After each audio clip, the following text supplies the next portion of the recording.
So excited. We're on. Okay, great. Okay. So let's see. How can we start this? Let's start this by first telling us, introduce us to you. Who are we speaking with today? Well, I'm Lani Ball, and I've been a stage manager for most of my life, which is a goodly amount of years by now. Semi-retired. Don't do the hard stuff anymore because I don't need to do the hard stuff anymore. But real proud of my history and my past and the love of my craft and the people that I have been able to embrace. I think it's the people in any business that you hang on to and which nourish you to go on and do what you need to do. I've worked in all kinds of venues. Most of my experience has been with professional Broadway theater in New York. I started out in San Francisco as a member of the Actors Workshop many, many years ago that Jules Irving and Herbert Blau had started.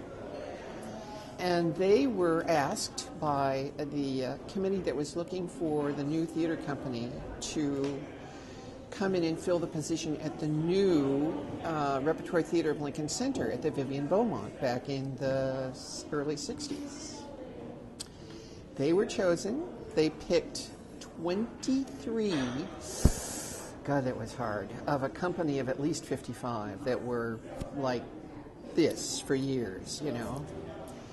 And we all trooped eastward to New York, moved into this incredible space in those days called the Vivian Beaumont.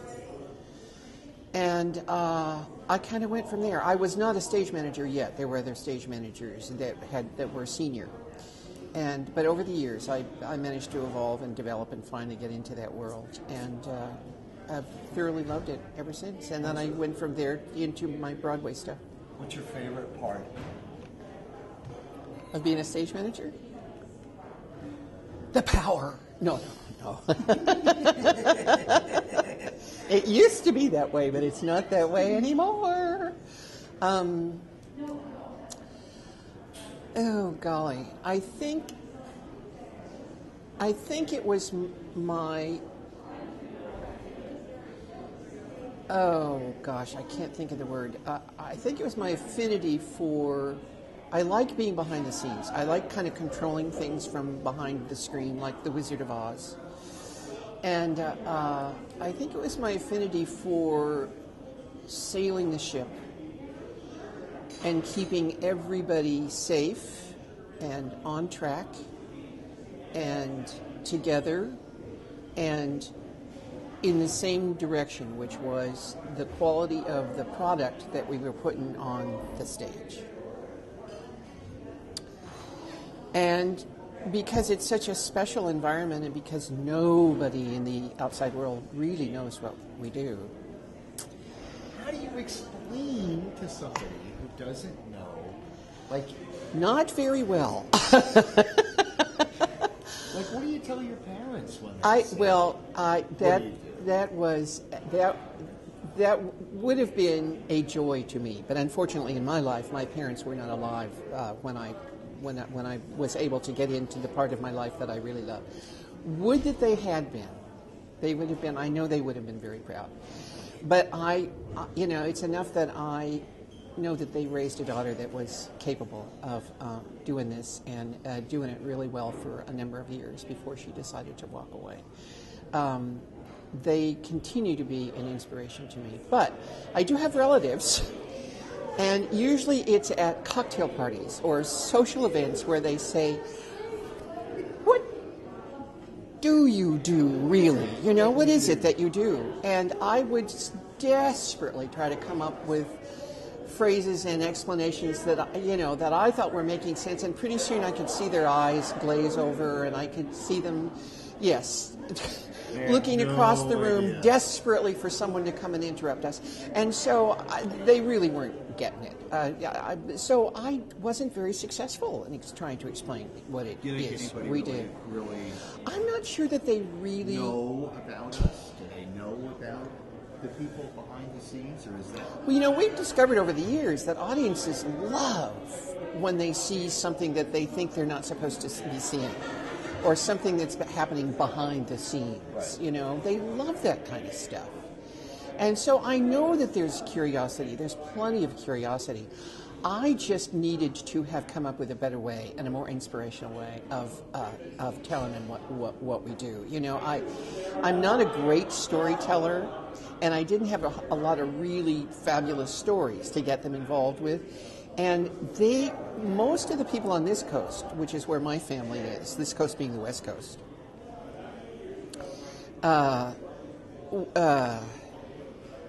were television oriented by that time.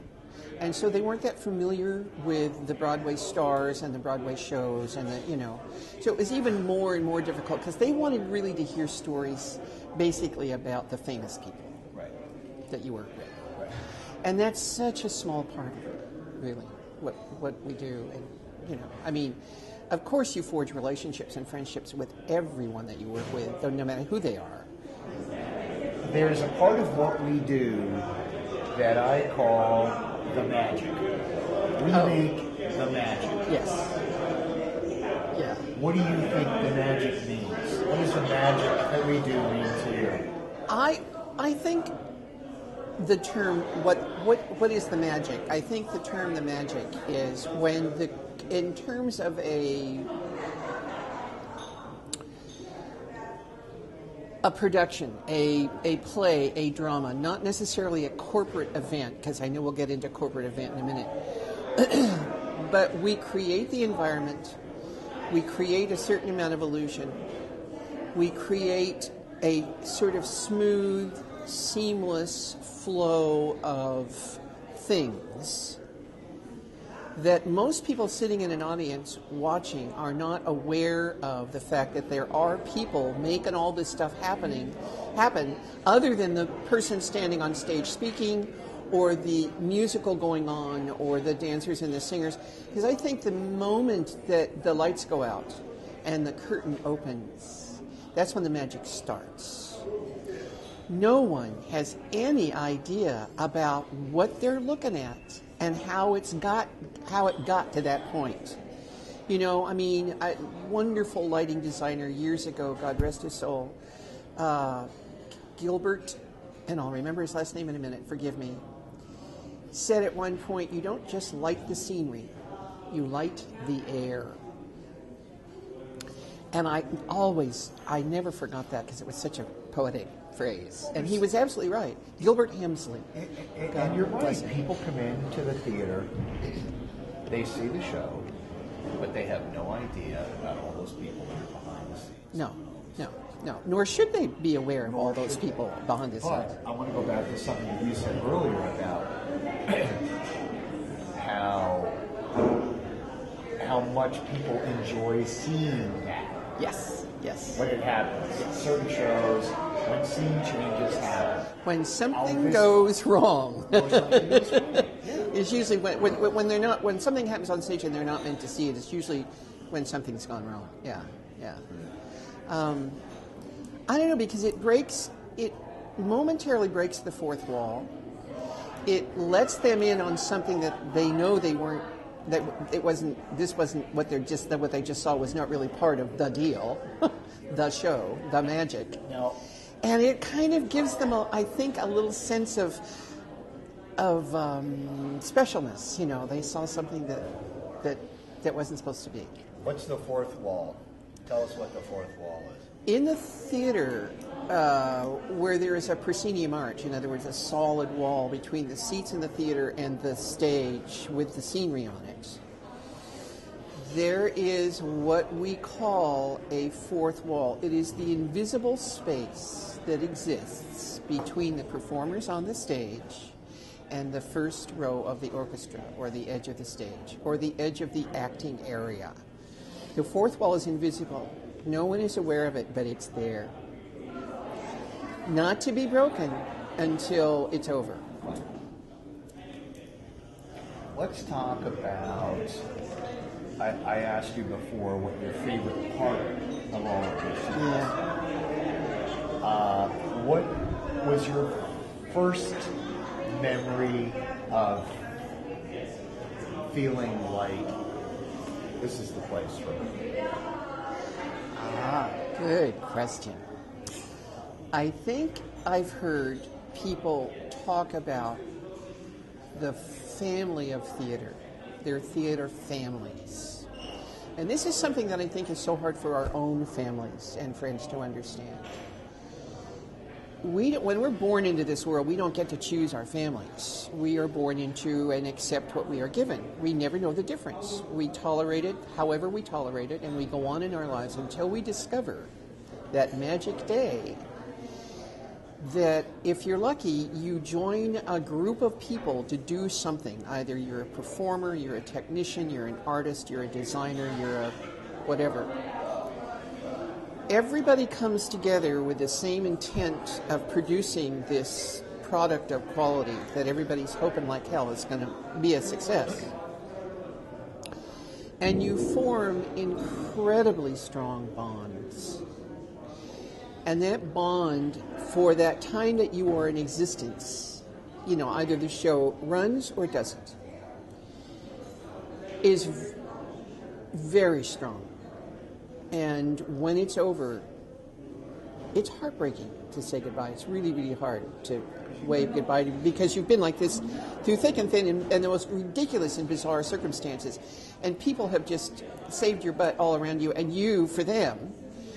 And there's no reason on earth why they would do it other than the fact that we're all in this thing that we love so much to do together. Well, and it's the ride. I think it's the... And that's my favorite part of what I do, by the way, too, that both questions. It's the people. It's the bonds that you form that enable you to do your job like you cannot do it anywhere else, because you feel supported and loved and respected and all that good stuff. And sure, there's, in any group of people, there's going to be personality differences. There's going to be unhappy people. There are going to be, the bad apple in the barrel that everybody has to okay, fine, But because of the group dynamic, it never gets blown up. It never gets out of proportion. I always wonder about the stress that surrounds the bond that we form while we're working. Oh, God, yes. Talk about... The stress is, I think, is the deadline. There's an enormous amount of work that I think goes into organizing a project, especially a corporate event, because it's not just the backstage crew. It's the corporate execs, their assistants, everybody has to get the information that is going to be presented to the audience all together, organized and tied up into this nice, hopefully presentable package. So the stress comes from getting down to the point where you're finally going to be ready to do it for the audience, and all the loose ends and all the little details and all the stuff that can go wrong, and the one day the house lights go out, or the snows on the load-in, and stuff is and we can't get stuff in the air soon enough to get a rehearsal started on stage, and we can't and you're always struggling to not only do what you're doing at the moment, but anticipating and looking ahead to try to avoid all the pitfalls that can happen. Busy, keeping all those strings going until finally the moment comes where it's like, okay, house is open, everybody's coming in, we're down to the line, and that's stress. That's heavy-duty stress. Because you want it to be perfect, you don't want to make any mistakes, you don't want to let the audience see any mistakes made, and hopefully you want them to enjoy what they're there to see and understand. So it's not just the deadline, but it's also what comes behind the deadline and keeping that all together until the final speaker's off the stage and the house lights come up and the audience walks out, and fine, you can take your headset off and go, okay, another one down. Yeah, we're done. Let's pretend for a moment that I don't know what you do. Oh, okay. Try to explain to me and to the audience and tell us, first of all, what's your title? Yes. And then what does it involve? What do you do? Okay. Whoa. Feet to the coals. I told you I didn't do this very well. It's hard for people to understand stage managers. Most people, when they come back to me in conversation, call me stage director, stage producer, stage managers are the ones who kind of bring it all together. Once the physical aspect of the production has been has been structured and built, and it's done, and it's ready to go, and the lights are focused, and someone needs to pull all these different quotients together. The lighting person who's running the lights, the person who's running the house lights, the people who are running the videotapes, the people who are running the cameras, the people who are running the sound cues. Everyone needs to have someone to let them know what to do at the right time and when to do it. And that's essentially what a stage manager does. Everybody's on headsets. We can all hear each other talk. Nobody chatters on a headset because there's just too much important information that has to be said. And a calling stage manager. I've been known when I was working on Broadway as a production stage manager. There are also the positions of just the stage manager and assistant stage manager. On a musical, there are always more stage managers because there's so much more to do. There's so many more people to keep, to be a traffic cop for. But production stage managers, when a show opens, usually are the ones that call the show. Calling a show means that you're on a headset in communication, you're backstage with everybody else, you're watching what's going on stage, either through a television monitor that's over your desk or direct physical contact. So that you can see, you know in your head because you have a script in front of you or a list of cues in front of you or a list of how the show needs to be, how it needs to go. And you've got everybody lined up, and you are the one that says, okay, you need to take this light cue now, this sound cue needs to go, you need to make this guy's microphone a little bit louder, we can't hear him, we need someone out here to move a chair, we need, and of course that's oversimplifying matters, but because in stagecraft, in stage shows, there's moving scenery, there are musicians in the pit, there's the orchestra leader, there are the singers, there are the dancers, and it's all very, very carefully choreographed and directed to go step by step by step by step. And the stage manager is the one that's saying, next, next, next go, next go, next go. That's as close as I can come. To what I do, simplistically. Have you ever experienced, and I don't know, maybe this is just me, but I'm just throwing it out there. Have you ever experienced being backstage when the show maybe is in rehearsal and everyone is on a break and you're backstage by yourself, maybe reviewing your notes or something? Yes. And what's coming next? Well, for me, I always get this feeling of comfort. I always get this feeling of home. I always get this feeling of protection, safety. Yeah. Do you ever feel that? Yeah, I do. Do you ever get in the zone of feeling like you're in a special place? I do feel like I'm in a special place, and I do feel as though the general public, in effect, cannot get to me. Doesn't even know I exist, which is part and parcel of that being the puppeteer kind of, that feeling of, I know I'm in control. I know I have all these talented people listening to me and waiting for my goes. And I don't know that I get in a zone, and I don't know that I feel a feeling of like protection or cozy while I'm doing it.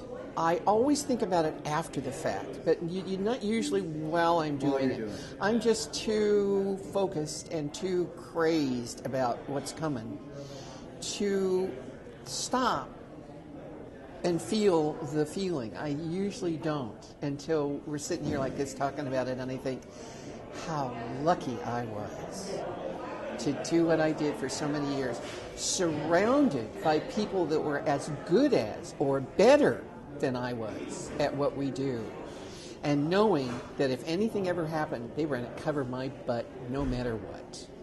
That was a special feeling. How do you feel right before you're ready to start doing your job? Like a lot of people when they go to work, you know, they drive into work, they get into the office, and they do I'm excited. When I think about going to work, or when I'm about to get onto a job or go do a job, I do get excited. I love, I look forward to the packing, I look forward to the traveling, but I mostly look forward to getting to the venue and meeting the people. Meeting those new people who know that what we're all there for. Nobody else knows what we're doing there, but we know what we're doing there. Okay, so we're at half an hour before doors now, and the audience is starting to come in. Tell me, what are you feeling? As the audience is coming in, and you know, right. We're starting to go. They know not what they see. I think when I watch people come into a house, if it's a theatrical production, it's the same feeling for both in a way. But I'm thrilled for them because they're going to see something really special, and they're going to enjoy themselves, and they are going to hopefully be transported, maybe even a little bit. Sure. With a corporate event, I feel like these people are coming in with a certain amount of expectation about what they need to know. Usually if it's a sales convention, there's a lot of information that they're there. They paid a lot of money to come and learn about, and hopefully to hear from their directors and their higher-ups and their execs about how are you feeling? How am I feeling? Right before you go to start a show, what are you feeling? Are you just excited? anticipatory? Not really excited. I'm too old to feel excited anymore. But just anticipatory, like I'm watching them come in, I'm feeling the growing energy, I'm listening to the energy, I'm thinking, how do we get all these people in here and get them down so we can take the house lights down and start this thing? So it's just really a feeling of anticipation and keeping everybody on the headsets around you informed about, we got a couple of minutes, hey, Dougie, you sure that this thing's set up right, and you got enough tape, and you guys ready to roll on your B-roll, and, so I'm thinking too much to really feel. All right, now let's hold on to that. Now let's go back to your first real show as a stage manager. Your earliest memory, call it your first professional significant show where you're sitting down for the first time. Well, I called a lot of shows in college, which wasn't really the same thing. My first professional show, Jesus, I'm trying to think back to think what it was at this point. I got to New York,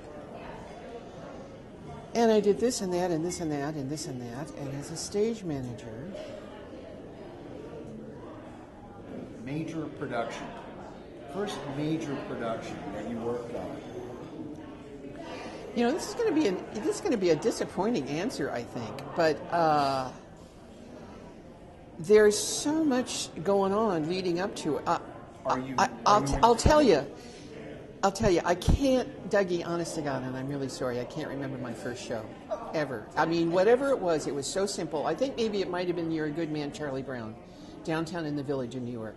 And it was such a simple show. It was like, put the headsets on and lights one go, and, and it was, I think, recorded music, and it was. And how are you feeling? It wasn't that. Are you excited? Are you nervous? Are you? I mean, this is your first. This is your first time flying the airplane. Yeah, I wasn't feeling all that excited because I didn't think it was that difficult. I thought I'm fine. This is going to work. This will be fine. Do you remember? But I'll tell you what. The first time I learned how to call, Mother of God, the Phantom of the Opera, which was a large Brit organized musical. I mean, when the Brits started bringing in all those huge musicals. The first time I remember. I can't remember that far back about what I was feeling when I called my first major, real important show. Who is this? And I'm sorry that I can't remember this for you, but I do remember when I learned to call Phantom of the Opera. I had moved to Los Angeles. This was in the early 90s. And Phantom had been sitting down at the Amundsen for a while, for a year or so. And they lost a couple of their stage managers, and they were training some more to come up they'd start calling the show.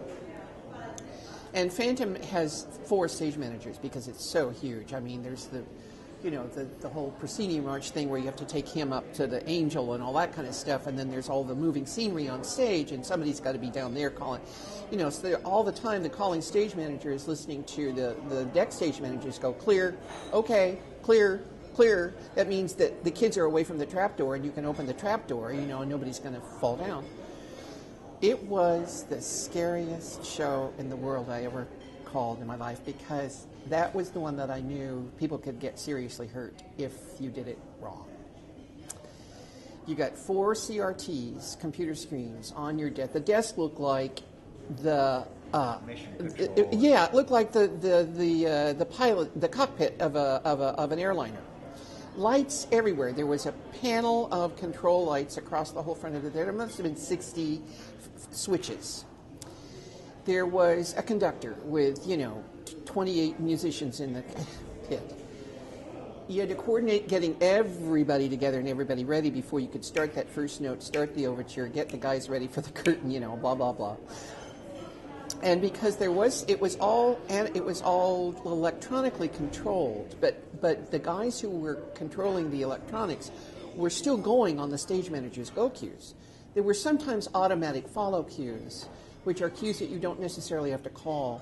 They're just the guys know to do them automatically. Once one part of the cue is done, the countdown is over, then you just start the next part automatically.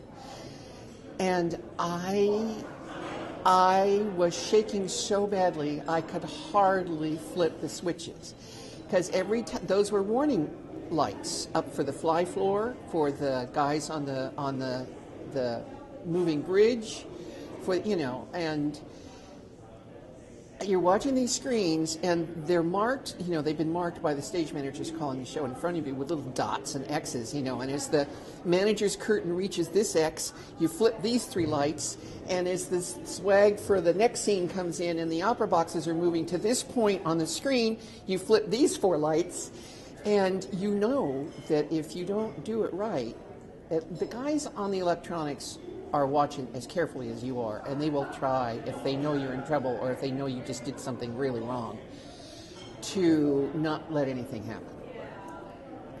But I did manage one time when I was calling that show, and I'd been calling it for a while, so I wasn't shaking like a leaf when I would start the call, but at one point during the scene where she is transformed into the little lead is transformed into the opera singer that she becomes, and the curtain swags go up and the opera boxes are moving and the manager's curtain is coming in, I caught the edge of the manager's curtain hem on the opera box and ripped. There was a heavy fringe, about 24-inch heavy fringe on the bottom of it.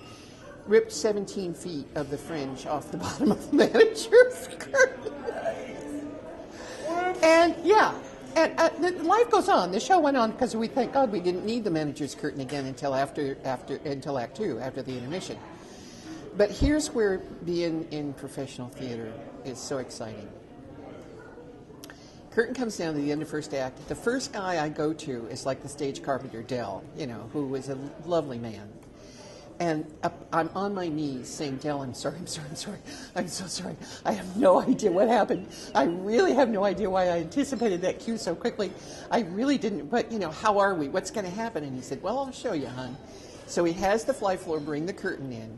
And you can see, there's 17 feet of fringe hanging on the ground. The entire wardrobe department and half of the wig people arrive on stage with needles and thread. 10 people standing on that fringe like this during the intermission, sewing the fringe on the bottom of the curtain so that we could do a second act without.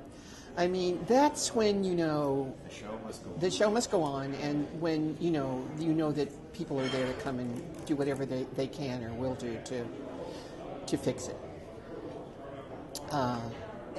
I got 100 of those, but they're embarrassing. Well, I think the bond that we form with the people we work with, like you said before, that's what really matters. And that's when when you get into positions like that, where these people are going to be there for you. They're going to be there. Oh, sure. Oh, sure.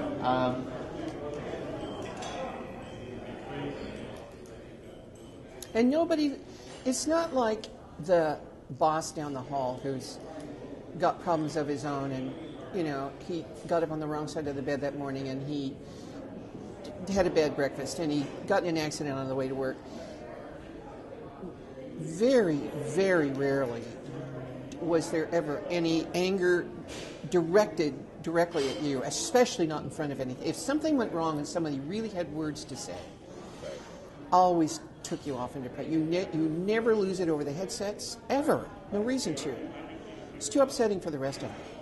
And there's very little cause because most of the time that people make mistakes, they're honest mistakes. Of course.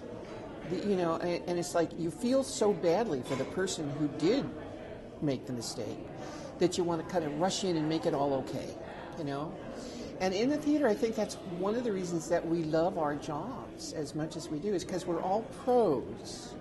There's no competition, very little competition. Everybody's like on the bead, intent on doing what we all need to do to make this thing a good thing that we're doing, Because your own reputation is at stake. And you didn't make it where you are by being a schlump, or by not having the drive and the desire to make yourself better every minute. So there's no problem with temper tantrums or being fired or any of that stuff. You talked about how lucky we are to do what we do and how special it is. Yes. When you think back, are there special times that you remember? Are there special people that you remember? Yes. Are there special places that you remember? We are so lucky to be doing what we do. Because you've traveled a certain pathway to get there that not too many other people in the world know about, because there's not a lot of us who do this. Because of the kind of people that you get to associate with in this very special world of ours. And I'm talking performance theater mostly, but it happens in corporate presentation worlds too. You meet somebody that you so respect and who has such a special spirit, and if you're lucky, you get to be friends, and you maintain those friendships for your lifetime. It's what builds that family we were talking about. You have to say goodbye to the immediate family of the project that's done and finished and loading out and walking out the door. But if you're lucky, you've met one or two people that are so special that you keep them in your life. And as you go on in the business, you've accumulated all of a sudden, before you know it, this group of wonderful, special people who you understand that the rest of the world looks upon as being pretty special and wonderful too, that nourish you, that make your life as interesting and as special as all of ours are. One of my mentors was Gwen Verdon. I loved her and adored her while she was living, and she was good to me. I learned so much about this business from her. Funny woman, delightful woman, talented woman.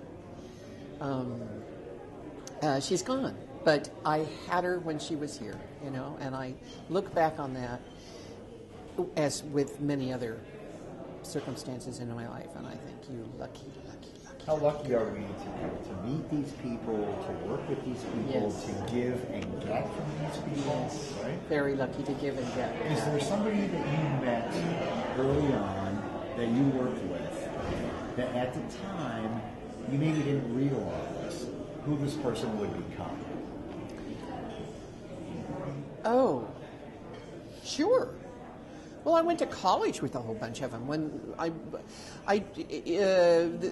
in terms of meeting people early on and not realizing that perhaps they would go on to greatness, I'm lucky enough to have a lot of those people in my life too. I was fortunate enough to be in a set of years at San Francisco State College, where there was an excellent theater drama department, theater arts department, and just during those years, there were dozens of us that went on to become very special in our own fields. I remember Marty Benson and David Ems, who went down to Southern California, to Orange County, after we all graduated from college, and became South Coast Rep.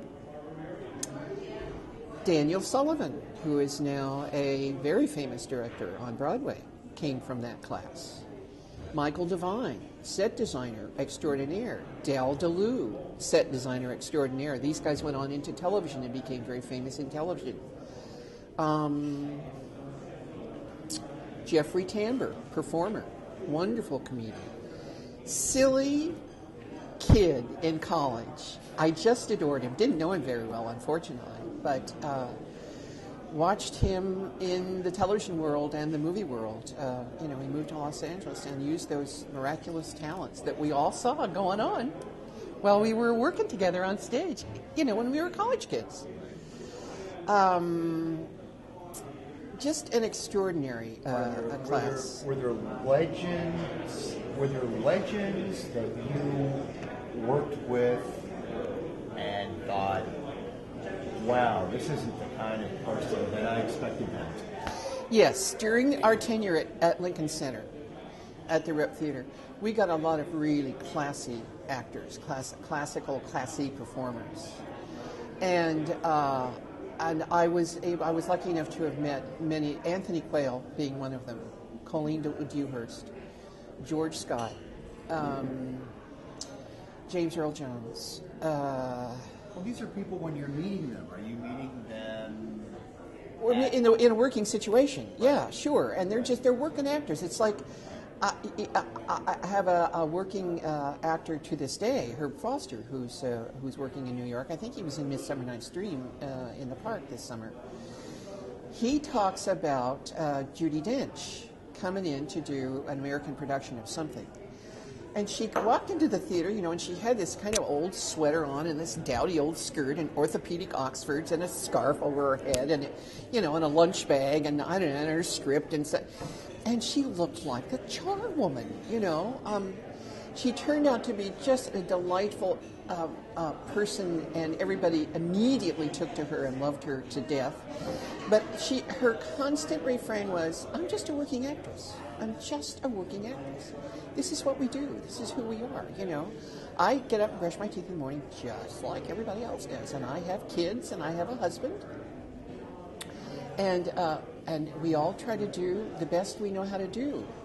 But, once again, I'm just a working actress, but I'm in a world that I absolutely love and one that's worked for me and, all that kind of stuff. I'm not sure I answered your question. No, you did that actually. well. I mean, it's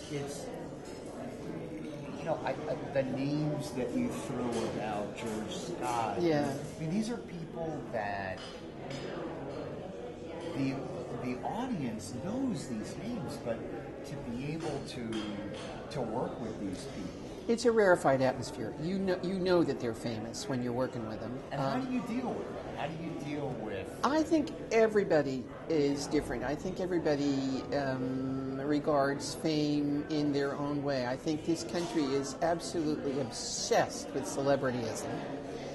You know, past the point of all sort of reality and, oh my God, is this necessary? I was never overwhelmed by the reputation that preceded the person that I was meeting, only because I was just so curious about who they were, you know, as human beings. Because everybody's working And everybody's together. working together. Yeah, they're not there to be famous. They're there to do a job, just like the rest of us are.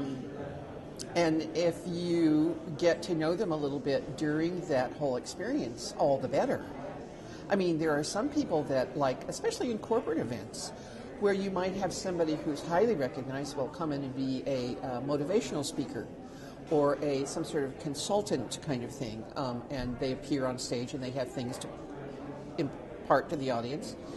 And you may admire them from afar, but because it's such an ephemeral business, they come and go before you really have a chance. So it's that, oh, Bill Clinton, right, he's speaking now. Gee, looks great today. Yeah, well, too bad we only can say hello, goodbye. Gee, I'd love to get to know you. Bye. You know? Tell me about the places you've traveled to because of your business. Where have you been? All over the United States. I've not done much international travel. What's your favorite city to do shows? New York. Need you ask? We've had lots of interesting things happen. I remember the Amelia Island Ritz-Carlton. We were doing with our dear friend Mary Hunt. We were doing some kind of electronics company, and it was hurricane season. So we got there. We all came from the airport, which is quite a way away from the venue. I mean, we're out. You have to go onto the island. There's not much else on the island. There's a couple of golf courses and this beautiful resort, which was where we all were. And there was a hurricane on the way, but we decided to. The producers said, load in and set up, and we'll see what happens. So we loaded in. And we started to set up, and we got almost completely through the setup, and we were, everybody else was like, okay, do we check out the AV? Do we focus the screens yet? What do we do? Because it was getting closer and closer and closer. It's that old deadline thing. There's so much to be done if we're going to start this show tomorrow at noon. We can't really wait. We can't really stop. But what are we going to do? It's on its way. It's on its way. We ended up pulling everything down in 25 and a half minutes, throwing it onto the trucks, and getting the hell out of there. And the last of the crew, we got next to the last flight out of the airport before they closed the airport down. Just in time. And thank God the resort didn't experience too much damage, but we could not have done the show and had people there to come to see the show. Lots of load-in stories about shows, national tours of Broadway productions that are out there. There's some wonderful cities and some not so wonderful cities. I mean, sometimes the cities are defined by the house crews that you meet when you take a show in, I mean, watching a local house crew in Wilmington, Delaware, load in a show off of your trucks, because that's the union rule. They have to do it. Is like watching old cars rust. So as I say, sometimes your memory of a city is defined by your experiences with the production itself. Is there anybody that you've worked with that surprised you? either as an actor, director, technician, further down the line? In other words, when you worked with somebody, say for the first time, Yeah. and then you saw them a couple of years down the road, Yeah. did you ever think, wow, I didn't know that person could do that, or I didn't know that person would become? Yeah, the first person who comes to mind, and there are many who when I first met them, I had no idea that they would become as successful as they did. The person that comes to mind right away is a dear friend years ago, but we haven't seen each other in too long. A wonderful performer by the name of Bebe Newworth, whom I think most people will recognize from her television exposure. She started out as a dancer. I first met her in our national touring company of a chorus line back in the 70s. And she was a Sheila understudy who went on to take over the role of Sheila, and beautifully, wonderfully. She was so young. Oh, God, she was young. But, there were a lot of other talented performers in those shows, too. So you just never know. She went on to do some shows for Bob Fosse and Gwen Verdon, which then I became. We met up again, and Bob used her in our production of Sweet Charity. I think the second mounting of it when Debbie Allen did the lead, and it was at the Minskoff back in the 80s. And at that point, Bebe was performing the role of Nikki, who was Charity's best friend on the line. And I can remember I had a house out in East Hampton in those days, and both Gwen and Bob lived out in the Hamptons. Bob had a home in Quogue, and Gwen had several pieces of property. Bob used to like to call her the land baroness. But Bebe was out performing for the summer in the summer theater that was in the village of East Hampton, and Gwen invited her and a couple of other friends for lunch. So we're sitting out in Gwen Verdon's backyard under the umbrella table, having ladies for lunch, and Bebe, we're all yammering like yardbirds, and Bebe says to Gwen, she said, my agent asked me if what I thought about maybe doing this new role in Cheers that's come up. And she said, but, I've had an offer to do such and such on Broadway, and I'm just torn. I just don't know what to do. And Gwen said, take Cheers. You'll never forget. You'll never regret it. I mean, that's what it's like to have somebody older, to say, hon, there's merits in both of these things, but I think perhaps if you want your career to go where you'd like it to go, you should probably do Cheers. Probably would. Yeah. So I was around to be able to watch that happen, and it was great. It was really exciting. People like Bob Fosse, these are the legends. Yes. That you're working with shoulder to shoulder. Yes. Right? Yeah. Right? It's special, Dougie. What we do is way special, honey. Don't ever let anybody tell you otherwise. But sometimes it's good to keep it a secret too. Secrets aren't so bad. Mystery isn't so bad. They're not so bad at all. Yeah. I think we're good. I think we're good. Do you think you got some good I stuff? think we did. Yeah. Dougie, you were great. Yeah. Yeah. You were Yeah. terrific. You.